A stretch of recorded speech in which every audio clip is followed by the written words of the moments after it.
নামাজ কাজা হলে একা আদায়কালে জোরে জোরে নাকি আস্তে পড়ব?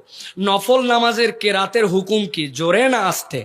প্রিয় ভাইরা, যেই সকল নামাজের কেরাত জাহের যথা ফজর, মাগরিব এবং এশা, সেইগুলা সালাত যদি কেউ একা একা পড়ে, জামাত পায় নাই, একা পড়ছে অথবা কাজা আদায় করে, তাহলে তার বিধান হচ্ছে সে নিম্ন স্বরে পড়লেও তার কোনো সমস্যা নেই, তার আদায় হয়ে যাবে। কিন্তু কেউ যদি চায় তাহলে সে উচ্চ স্বরেও পড়তে পারবে। কিন্তু কেউ মনে করেন একাই পড়তেছে, এই নামাজ যদি নিম্ন স্বরে চুপচুপ করে পড়ে তাহলেও তার নামাজ আদায় হয়ে যাবে।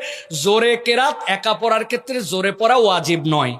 দ্বিতীয় কথা হচ্ছে নফল নামাজের ক্ষেত্রে কেরাতের হুকুম কি। এখানে দুইটা পোর্শনে ভাগ। নফল নামাজের একটা দিনের নামাজ, একটা রাতের নামাজ। রাতের নফল নামাজের কেরাত জোরে পড়া নবী করিম সাল্লাল্লাহু আলাইহি সাল্লাম কর্তৃক প্রমাণিত সুন্নাত। সেটা আপনি তাহাজ্জুদ পড়েন, সেটা রাত্রে অন্য নফল পড়েন, আপনি চাইলে জোরে পড়তে পারবেন। কিন্তু দিনে যেই সকল নফল নামাজ আছে এইগুলার কেরাত জোরে পড়া যাবে না। কেউ যদি ভুল করেও দিনের নফল নামাজের কেরাত জোরে পড়ে ফেলেন তাহলে তিনি ওয়াজিব তরক করছেন, এই হিসাবে তাকে সিজদায় সাহু দিয়ে নামাজ শুধরাতে হবে।